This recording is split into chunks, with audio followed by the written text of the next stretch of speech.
Ευχαριστώ πολύ. Διαδέχομαι στο βήμα μια αγωνίστρια της ζωής και της Νέας Δημοκρατίας που μας εκπροσωπεί επάξια στην Ευρωβουλή και δίνει αγώνες για την προάσπιση των συμφερόντων της πατρίδας μας. Κύριε Πρόεδρε της Οργανωτικής Επιτροπής, αγαπητές φίλες, αγωνίστριες και στελέχη της μεγάλης σύγχρονης Ευρωπαϊκής Κεντροδεξιάς Παράταξης της Νέας Δημοκρατίας, η πρώτη συνδιάσκεψη στην πορεία του προσυνεδριακού μας διαλόγου καλείται να εξετάσει το συνδυασμό δύο εξαιρετικά επίκαιρων για την ελληνική κοινωνία ζητημάτων. Τον κοινωνικό αποκλεισμό που προκαλείται από την όξυνση της οικονομικής κρίσης και την έμφυλη διάστασή του, τις επιπτώσεις του δηλαδή στη θέση της γυναίκας στην κοινωνία μας. Αναμφίβολα, η θέση της γυναίκας στην Ελλάδα έχει αλλάξει ριζικά τις τελευταίες δεκαετίες.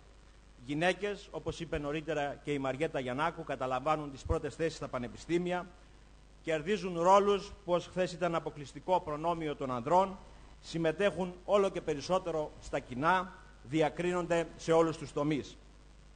Ταυτόχρονα όμως η Ελληνίδα ήλθε αντιμέτωπη με προκλήσεις και αντιφάσεις που δημιούργησε η νέα εποχή.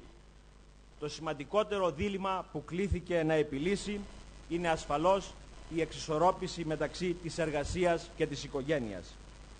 Η αναγκαία χειραφέτηση που προσφέρει η συμμετοχή στην παραγωγή καθυστερεί την απόφαση ή ακόμη την παραμερίζει για πάντα για να ανοίξει το δικό της σπιτικό. Οι ασφιχτικοί χρόνοι του σύγχρονου τρόπου ζωής, οι πιεστικές οικονομικές ανάγκες, αλλά και η παρατεταμένη ανεργία που πλήττει περισσότερο τις γυναίκες με την ανασφάλεια που αυτή συνεπάγεται, στέκονται εμπόδιο στην προσωπική του ζωή αλλά και στη δημιουργία της οικογένειας. Αγαπητές φίλες και φίλοι, παράλληλα με τις αντικειμενικές δυσκολίες υψώνονται και οι αναστολές λόγω ψευτοπροοδευτικών ιδεολειψιών εναντίον του οικογενειακού θεσμού. Η οικογένεια κατηγορείται αυθαίρετα ως αναχρονιτισμός και συντηρητισμός. Η στήριξη όμως του θεσμού της οικογένειας είναι θεμελιακής σημασίας για την ίδια την εύρυθμη λειτουργία της κοινωνίας. Ο δημογραφικός μαρασμός αλλά και η επικράτηση ενός μονοδιάστατου Homo economicus υπονομεύουν απειλητικά το μέλλον όλων μας. Το περιβάλλον θαλπορής και σιγουριάς είναι το απαραίτητο συστατικό και για την ανατροφή ψυχικά ισορροπημένων παιδιών. Σεις το γνωρίζετε καλύτερα από όλους. Ακόμη και σε συνθήκες οικονομικής κρίσης, ίσως τώρα με μεγαλύτερη ένταση, με την κοινωνική συνοχή στα πρόθυρα της κατάρρευσης, το κράτος υποχρεούται να αναλάβει πρωτοβουλίες για τη στήριξη των νέων ανθρώπων που επιθυμούν να δημιουργήσουν οικογένεια. Είναι απαραίτητο να ξαναδούμε τις προτεραιότητές μας ως κοινωνία, να κατανοήσουμε ότι τα οικονομικά μοντέλα υπάρχουν για να προάγουν την ευημερία των μελών μιας κοινωνίας και όχι το αντίστροφο. Και αυτή είναι η ουσία της ιδεολογίας μας του κοινωνικού φιλελευθερισμού. Ως Νέα Δημοκρατία, είτε από τη θέση μας στην αξιωματική αντιπολίτευση, είτε αύριο ως κυβέρνηση, αταλάντευτα θα στηρίξουμε μέτρα που θα βοηθούν τα νέα ζευγάρια. Χρειαζόμαστε ως κοινωνία μια νέα πολιτική για την οικογένεια.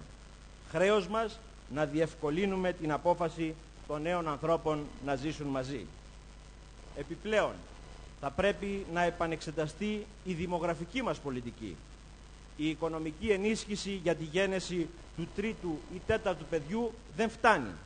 Δεκάδες χιλιάδες ζευγάρια δεν τολμούν να κάνουν ούτε το πρώτο τους παιδί λόγω των οικονομικών δυσχεριών.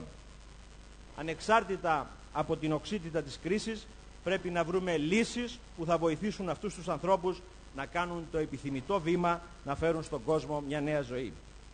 Αγαπητές φίλες και φίλοι, η επιτυχία της πολιτικής δεν κρίνεται από τις ψυχρές στατιστικές, αλλά από την καθημερινότητα των μελών της κοινωνίας. Και αυτό είναι κάτι που οι γυναίκες μπορεί να καταλάβουν, το καταλαβαίνετε πολύ καλύτερα από όλους μας. Εκείνο πάντως που όλοι αντιλαμβανόμαστε είναι ότι βιώνουμε το τέλος της μεταπολίτευσης ως κοινωνικο-οικονομικού μοντέλου.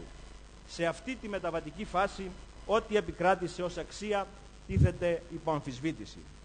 Υπό αμφισβήτηση τίθενται τα στερεότυπα που καλλιέργησαν τα μέσα μαζικής ενημέρωσης για τη γυναίκα. τη γυναίκα εμπόρευμα, τη γυναίκα καταναλωτικό προϊόν. Μια υποτιμητική αντιμετώπιση, η οποία λόγω της ισχύως κυρίως της τηλεόρασης επηρεάζει αρνητικά τις μικρές ηλικίες. Η συζήτηση αυτή είναι ιδιαίτερα επίκαιρη αυτές τις μέρες. Απέναντι σε αυτή την εικόνα, αγαπητές φίλες, πρέπει να αντιτάξουμε νέες αξίες, νέα πρότυπα, αυτά που πραγματικά ανταποκρίνονται στην Ελληνίδα του σήμερα. Και αυτά τα πρότυπα να δίνουμε στα παιδιά μας. Αυτό βέβαια προϋποθέτει, και αυτός είναι και ο δικός μας ρόλος και ο ρόλος των γυναικών της Νέας Δημοκρατίας, πρώτα απ' όλα να παρεμβαίνουμε ουσιαστικά με προτάσεις. Με προτάσεις τόσο για τον πολιτισμό όσο και για την εκπαίδευση. Προτάσεις που θα αντιμάχονται τη μόδα της μειωτικής εικόνας για τη γυναίκα των ηλουστρασιών περιοδικών. Η νέα μεταπολίτευση που επαγγέλλεται ο πρόεδρός μας, ο Αντώνης Σαμαράς, και που καλούμαστε όλες και όλοι μαζί να διαμορφώσουμε, προϋποθέτει βαθιές και ριζικές αλλαγές. Απαιτεί αλλαγές στην οικονομία, απαιτεί ένα νέο αναπτυξιακό μοντέλο σε μεγαλύτερη αρμονία με το περιβάλλον και τις ανθρώπινες ανάγκες. Σε αυτό οι γυναίκες θα έχουν πρωτεύοντα ρόλο ως εργαζόμενες και ως μητέρες. Η νέα μεταπολίτευση απαιτεί επίσης μια νέα σχέση πολίτη και πολιτικής.